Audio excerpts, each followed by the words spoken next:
Hello दोस्तों, बहुत बहुत स्वागत है आपका अपने यूट्यूब चैनल एन के ग्लोबल स्टडीज पर। आज हम बात करेंगे हिस्ट्री के महाजनपद काल के बारे में, कि महाजनपद काल के ऑब्जेक्टिव क्वेश्चन आंसर के बारे में, जो कि सभी एग्जाम के लिए अति महत्वपूर्ण होने वाली है। तो आप लोग इस वीडियो को जरूर देखिएगा एंड तक। महाजनपद काल 600 ईसा पूर्व से लेकर 325 ईसा पूर्व तक के काल के कहा जाता है। तो इसका हम ऑब्जेक्टिव करने वाले हैं। सभी एग्जाम के लिए अति महत्वपूर्ण होने वाली क्लास है ये, तो आप लोग जरूर देखिएगा। चलिए बिना देरी के शुरू करते हैं। ये महाजनपद और राजधानी, तो महाजनपद सूची 1 में महाजनपद है और सूची 2 में राजधानी। गंधार की राजधानी तक्षशिला है और सूरसेन की राजधानी मथुरा, वत्स की राजधानी कौशाम्बी और कौशल की राजधानी श्रावस्ती है। अगला सवाल,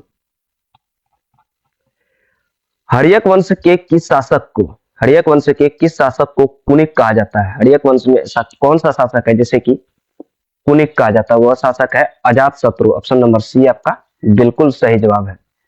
अगला सवाल, किस शासक ने गंगा एवं सोन नदी के, ऐसा कौन सा शासक है जो कि गंगा एवं सोन नदी के संगम पर पाटलिपुत्र नामक नगर की स्थापना की?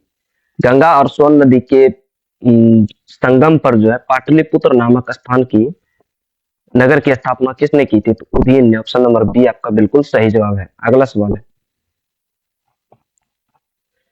शिशुनाग वंश का वह कौन सा शासक था जिसके समय में वैशाली में द्वितीय बौद्ध संगीति का आयोजन किया गया? उसे काकवर्ण के नाम से भी जाना जाता है। तो वह है शिशुनाग। ऑप्शन नंबर ए आपका बिल्कुल सही जवाब है। सॉरी, ऑप्शन नंबर बी होगा, कालाशोक।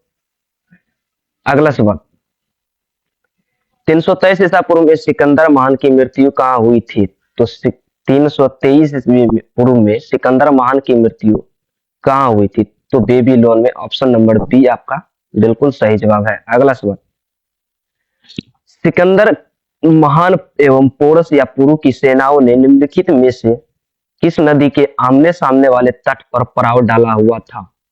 तो सिकंदर महान एवं पोरस पुरु की सेना ने जो है निम्नलिखित में से किस नदी के आमने सामने वाले तट पर पड़ाव डाला हुआ था? तो वह नदी था झेलम। ऑप्शन नंबर बी आपका बिल्कुल सही जवाब हो जाएगा। अगला सवाल है, किस प्रकार का मृदभांड या पॉटरी भारत में द्वितीय नगरीकरण या शहरीकरण के प्रारंभ का प्रतीक माना गया है? ऐसा कौन सा मृदभांड है जो भारत में द्वितीय नगरीकरण या शहरीकरण के प्रारंभ का प्रतीक माना गया है? तो वह हो जाएगा आप सभी का उत्तरी काले पॉलिशकृत बर्तन। ऑप्शन नंबर सी आपका बिल्कुल सही जवाब है। अगला सवाल, पौली ग्रंथ में गांव के मुखिया को क्या कहा जाता था? तो पौली ग्रंथ में जो है गांव के मुखिया जी को क्या कहा जाता था? तो भोजक या फिर ग्राम भोजक। ऑप्शन नंबर बी आपका बिल्कुल सही जवाब हो जाएगा। अगला सवाल, उज्जैन का प्राचीन नाम क्या था? तो उज्जैन का प्राचीन नाम क्या हो जाएगा? तो अवंतिका। ऑप्शन नंबर ए आपका बिल्कुल सही जवाब। उज्जैन का प्राचीन नाम था अवंतिका। अगला सवाल, नंद वंश का संस्थापक कौन था? तो नंद वंश का संस्थापक आपका महापद्यनन था। ऑप्शन नंबर ए आपका बिल्कुल सही जवाब हो जाएगा। अगला सवाल, ग्रीक यूनानी लेखक द्वारा किसे अग्रमीज या जेंड्रमीज कहा गया है? ग्रीक यूनानी लेखक के द्वारा किसको जो है अग्रमीज या फिर जेंड्रमीज कहा गया? तो इसका सही जवाब हो जाएगा आपका घनानंद। ऑप्शन नंबर डी आपका बिल्कुल सही जवाब है। अगला सवाल, प्राचीन भारत में पहला विदेशी आक्रमण किनके द्वारा किया गया?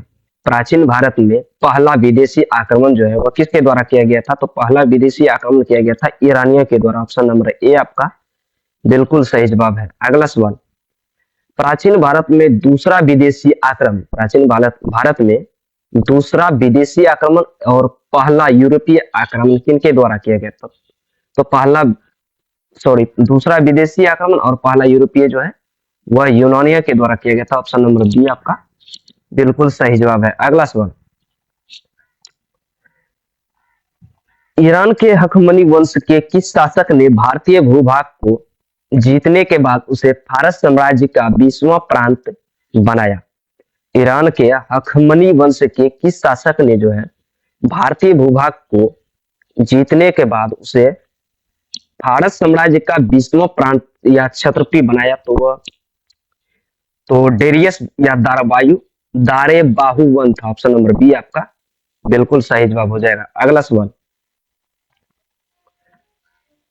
हाइडेस्पस या वितस्ता आधुनिक नाम जिसका झेलम है का युद्ध जो है 326 बीसी पूर्व में किन किन शासक के बीच हुआ था? तो यह युद्ध हुआ था सिकंदर एवं पोरस के बीच, जिसमें पोरस विजय हुआ था। ऑप्शन नंबर ए आपका बिल्कुल सही जवाब है। अगला सवाल, सिकंदर ने भारत पर कब आक्रमण किया? सिकंदर जो है भारत पर कब आक्रमण किया था? तो 326 ईसा पूर्व में हो जाएगा, जब ना कि 326 ईस्वी, 326 ईसा पूर्व होगा। ऑप्शन नंबर ए आपका बिल्कुल सही जवाब। अगला सवाल,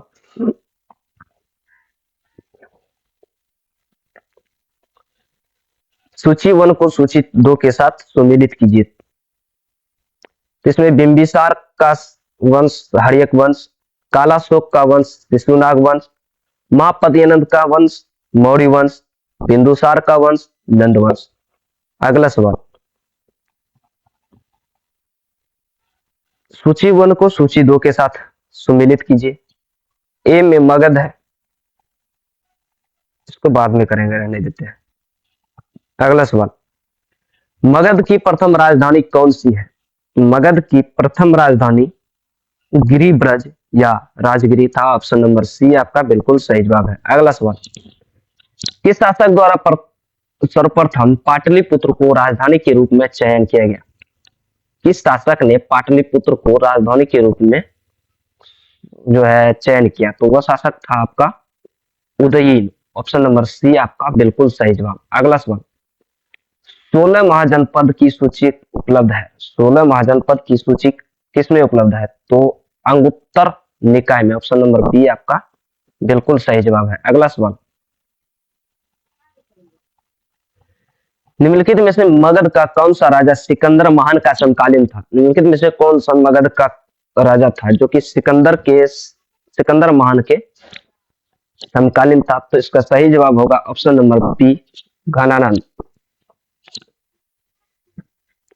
अगला सवाल, प्रथम मगध साम्राज्य का उत्कर्ष किस सदी में हुआ था? तो प्रथम मगध साम्राज्य का उत्कर्ष जो है वह 6ठी सदी ईसा पूर्व में हुआ था। ऑप्शन नंबर बी आपका बिल्कुल सही जवाब है। अगला सवाल, सिकंदर की भारत में सफलता के क्या कारण थे? तो सिकंदर की भारत में सफलता का क्या कारण था? तो सिकंदर की भारत में सफलता का कारण था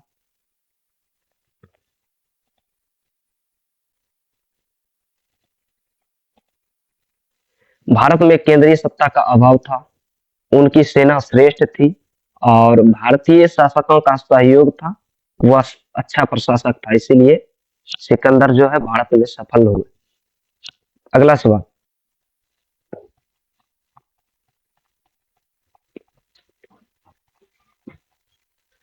अभिलेखीय साक्ष्य से प्रकट होता है कि नंद राजा के आदेश से एक नहर खोदी गई थी। अभिलेखीय साक्ष्य से प्रकट होता है कि नंद राजा के आदेश से एक नहर खोदी गई थी। वह नहर कहाँ खोदी गई थी? तो वह कलिंग में। ऑप्शन नंबर सी आपका बिल्कुल सही जवाब। अगला सवाल,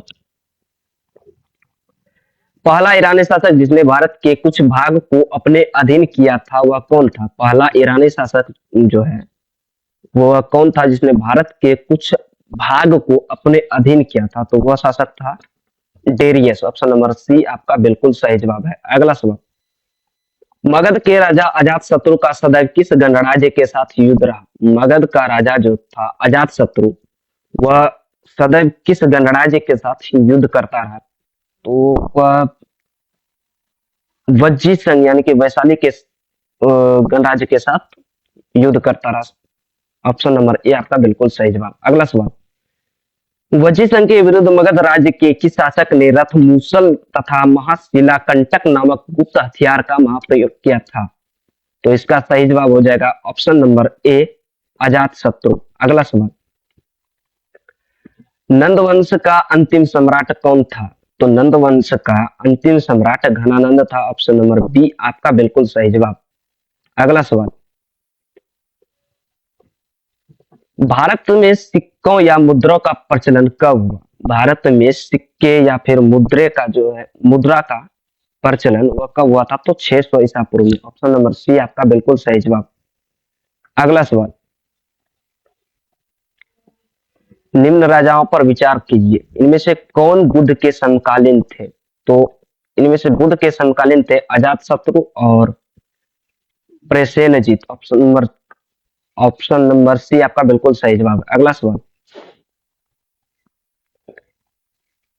छठी सदी ईसा पूर्व में बड़े राज्य के उदय का मुख्य कारण क्या था? छठी सदी ईसा पूर्व में बड़े राज्य के उदय का क्या कारण था? तो वे लोहे का व्यापक उपयोग करते थे। ऑप्शन नंबर ए आपका बिल्कुल सही जवाब। अगला सवाल, मगध सम्राट बिंबिसार ने अपने राजवैद्य जीवक को किस राज्य के राजा की चिकित्सा हेतु भेजा था? मगध का सम्राट बिंबिसार ने अपने राजवैद्य जो जीवक उसका राजवैद्य जो जीवक था उसको किस राज्य के राजा की चिकित्सा के लिए भेजा था? तो वह अवंती राज्य था। ऑप्शन नंबर सी आपका बिल्कुल सही जवाब है। अगला सवाल, किस शासक ने अवंती को जीतकर मगध का हिस्सा बनाया? किस शासक ने अवंती को जीतकर मगध का हिस्सा बनाया था? तो वह शासक था शिशुनाग। ऑप्शन नंबर सी आपका बिल्कुल सही जवाब। अगला सवाल, किस मगध सम्राट ने अंग का विलय अपने राज्य में कर दिया?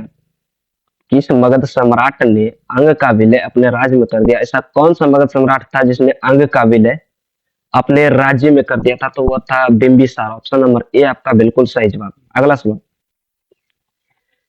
शिशुनाग ने किस राज्य का विलय मगध साम्राज्य में नहीं किया? शिशुराज ने किस राज्य का विलय मगध साम्राज्य में नहीं किया? तो वह हो जाएगा आपका ऑप्शन नंबर डी आपका बिल्कुल सही जवाब, काशी। अगला सवाल, काशी और लिच्छवी का विलय मगध साम्राज्य में किसने किया? काशी और लिच्छवी का विलय मगध साम्राज्य में किसने किया? तो इसका सही जवाब अजातशत्रु। Option number D. अगला सवाल, मगध साम्राज्य के संबंध में कौन सा कथन सही नहीं है? तो मगध साम्राज्य के संबंध में ऐसा कौन सा कथन है जो कि सही नहीं है? तो यह इनमें से ऐसा कोई भी कथन नहीं है जो कि मगध साम्राज्य के लिए सही है। अगला सवाल, सिकंदर के आक्रमण के समय उत्तर भारत में किस राजवंश का शासन था? सिकंदर ने जब आक्रमण किया था तो उस समय उत्तर भारत में किस राजवंश का शासन था? तो उस समय नंद का शासन था। ऑप्शन नंबर ए आपका बिल्कुल सही जवाब। अगला सवाल, ईसा पूर्व छठी सदी में प्रारंभ में भारत का सर्वाधिक शक्तिशाली नगर या नगर राज्य कौन सा था? ईसा पूर्व छठी सदी में प्रारंभ में भारत का सर्वाधिक शक्तिशाली नगर राज्य कौन था? तो वह था मगध। ऑप्शन नंबर डी आपका बिल्कुल सही जवाब। अगला सवाल, निम्नलिखित में से कौन से भारत पर ईरानी आक्रमण के प्रभाव माने जाते हैं? निम्नलिखित में से कौन से भारत पर ईरानी आक्रमण के प्रभाव माने जाते हैं? तो इसका सही जवाब होगा ऑप्शन नंबर डी, 1 2 3 4 5 यानी कि सभी। खरोष्ठी लिपि का प्रचार, अभिलेख उत्कीर्ण करने की कला का प्रचार, ईरानियों की छत्र प्रणाली का प्रचार, घंटा आकार के गुंबज की कला का प्रचार, स्त्री अंगरक्षक की नियुक्ति। इसका सही जवाब होगा ऑप्शन नंबर डी। अगला सवाल,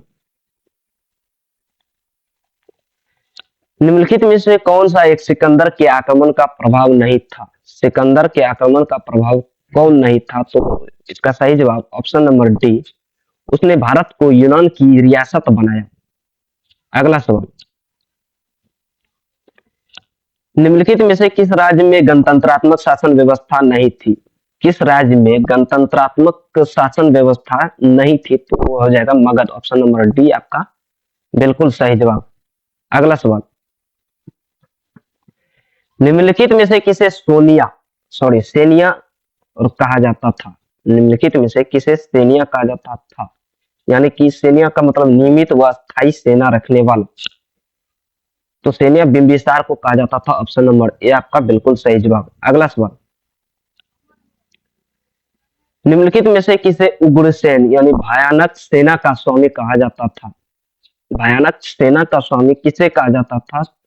तो महापद्यनंद को। ऑप्शन नंबर ए आपका बिल्कुल सही जवाब। अगला सवाल, डेरियस दाड़ी दारियवाहु वन ने 516 ईस्वी ईसा पूर्व में सिंधु तटवर्ती भूभाग को जीतकर उसे ईरान की 20वीं छत्रपति बनाया। उसे कितना राजस्व प्राप्त होता था? उसे 360 टैलेंट प्राप्त होता था। ऑप्शन नंबर ए आपका बिल्कुल सही जवाब हो जाएगा। अगला सवाल,